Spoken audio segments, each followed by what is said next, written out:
Hi, my name's Virginia, and I'll be teaching you all about swimming today. Alright, now we're going to talk about the history. Early humans learned swimming from animals by doing a running-like motion in the water. And they found out that from early carving that people learned to swim from early as 9,000 BC. Now, there are many different stroke types that they learned over history in swimming. There's only 4 main ones that you really need to know.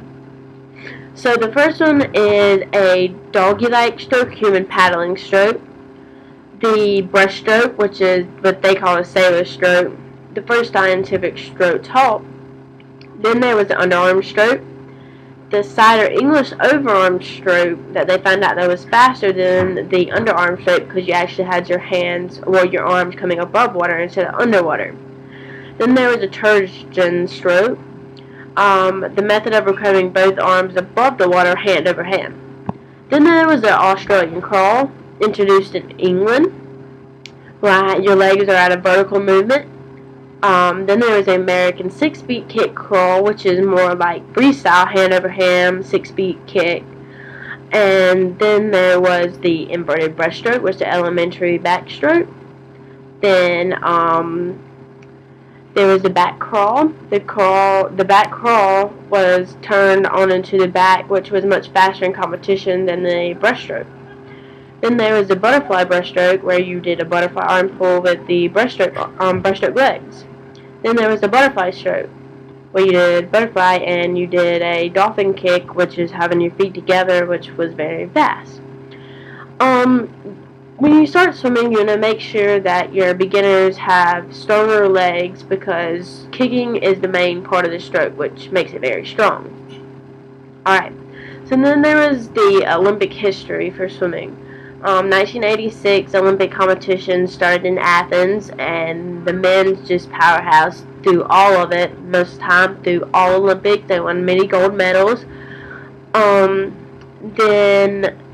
there was Johnny Westmore, the next dominant USA swimmer, that was the first person to swim the 100 freestyle in under a minute. Then in 1964, Don Schulander of the United States matched Johnny Westmore's feature of winning 5 gold medals and winning 4 in 1964 and 1968.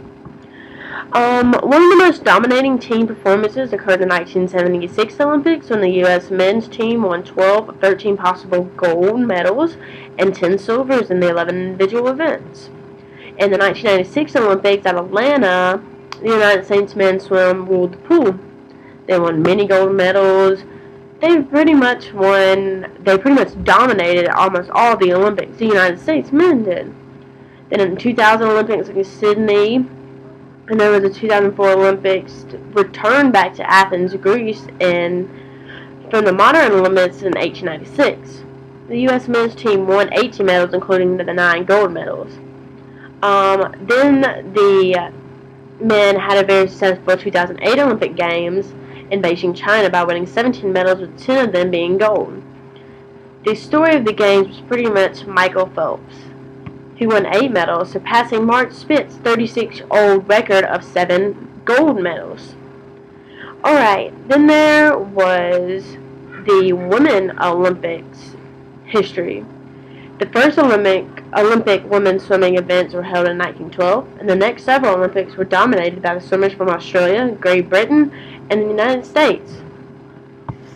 After World War II, the U.S. women's team won 8 gold medals in 4 Olympic Games. The women's team was the United States emerged as a power at the same time, winning 5 golds in 1960. The United States boycotted the Olympics in 1980, and the Eastern German women then were the powerhouse. At the 1996 Olympics in Atlanta, 7 countries won gold medals in the women's swimming. The United States won 7 of the 16 gold medals. In 2000 Olympics in Sydney, Australia, the women's team prevailed by winning gold medals in 7 of the 16 events, in a total of 16 medals. At the 2004 Athens Olympics, the U.S. team brought home 28 medals, 12 gold, 9 silver, and 7 bronze. The women's team was led by Olympic veteran Jenny Thompson. The 2008 Olympics, where the U.S. women's team dominated the scene once again by winning a total of 14 medals. This was led by Natalie Coughlin, 1 gold, 2 silver, and 3 bronze. Alright, swimming safety rules. An indoor pool, you should never run, never enter pool when there's not a lifeguard. You should never really be on deck when there's nobody there. Never swim near a diving area when there's people around about to dive, because you don't want them to jump on top of you. 2 items that you need to use while you swim. Well, 1 item you don't have to use, but 2 of them are pretty much necessary. The first one is a swim cap. The swim cap you put on your head for swimming. And this is how you put it on. You hold it at your head, and then you flip it. And that's a swim cap. Now, these are goggles. You put the goggles over your eyes. Now, me, I don't use goggles, but it's good to use goggles because if you don't, you're pretty much going to mess up your eyes when you get older, but goggles are a good thing. And if you wear contacts, you need to wear goggles. Putting goggles on is just like this. That's how you put on goggles. So goggles, swim cap. So there you go. That's all we have for that.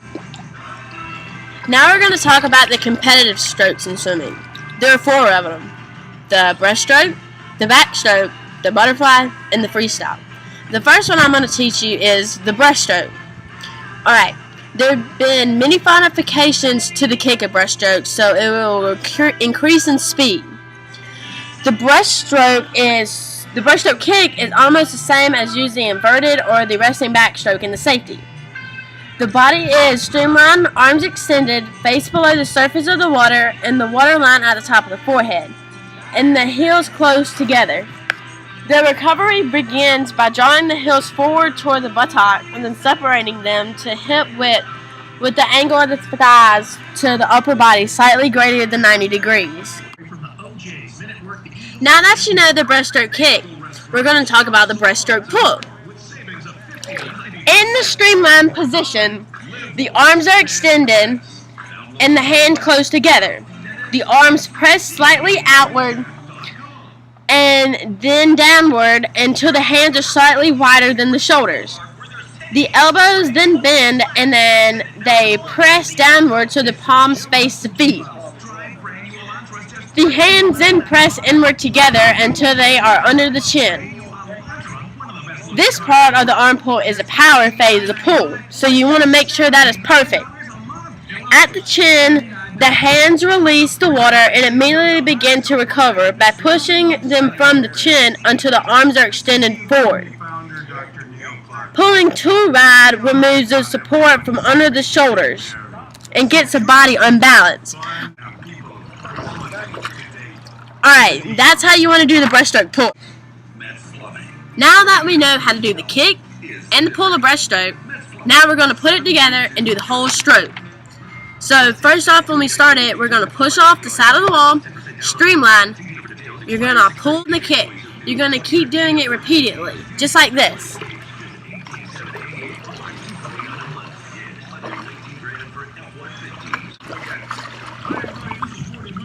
Alright, that's exactly how you want to do it. Alright, now the second stroke we're going to talk about is the freestyle. The freestyle is the fastest stroke in competition of swimming. Now we're going to talk about the kick of freestyle. The body is streamlined with the arms and legs fully extended, face under the water and the ankles stretched and the feet and toes close together.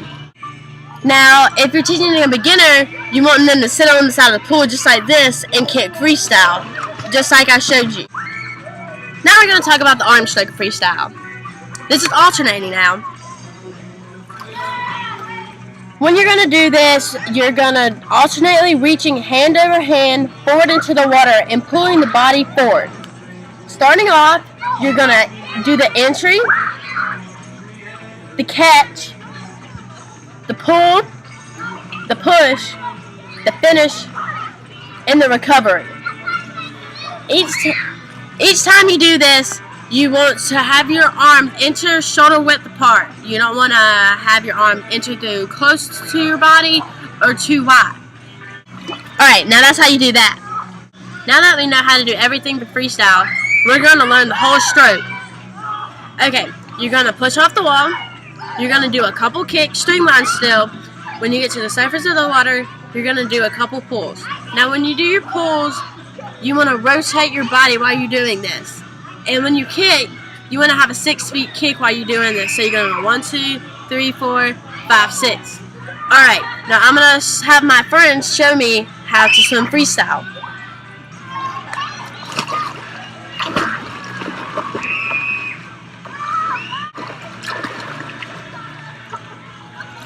Alright, that's exactly how you do this. Okay? And when you swim this, you want to have the right breathing.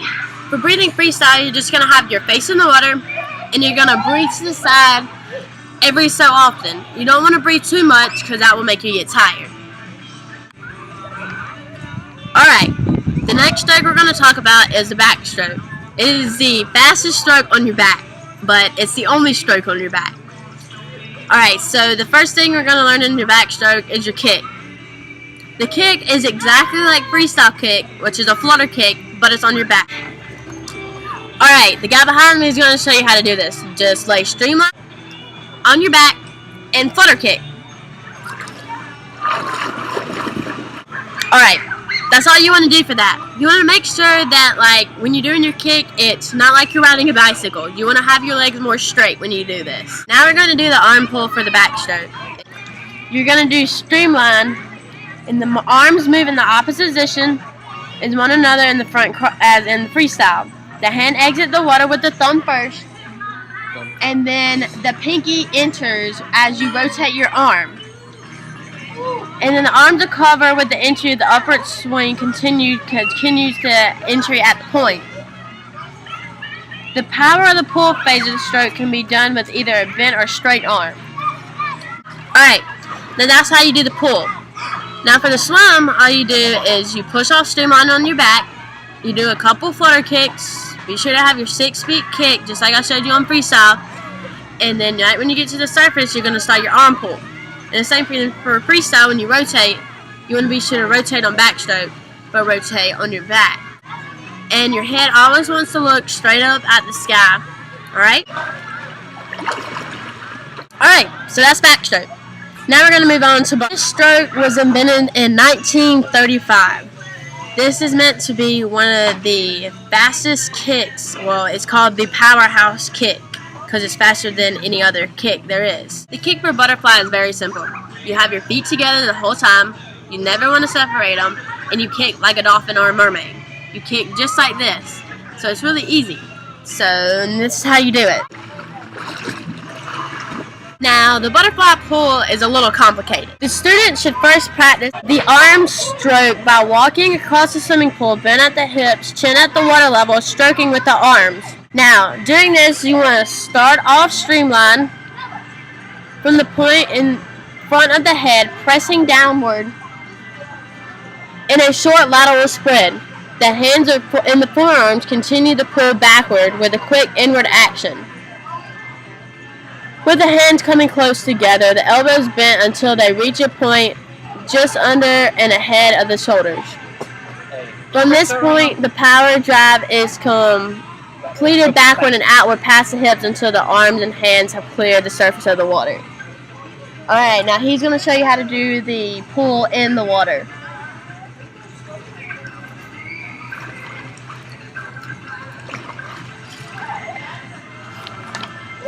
Alright, that's how you do that.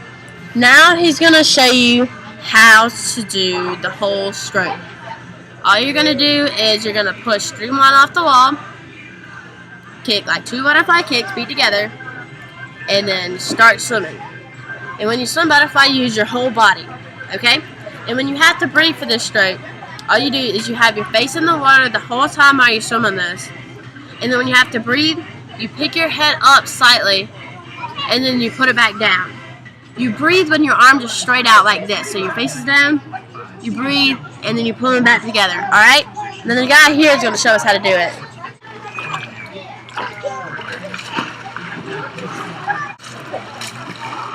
Now when you do this, when you do every stroke, you want to be sure to have good rhythm and good timing. Because if your timing's messed up, it's not going to be very good. So you want to always have good timing and good rhythm with it. Alright, that was a good lesson today, guys. I hope you can all swim all the strokes better now and know more history about swim.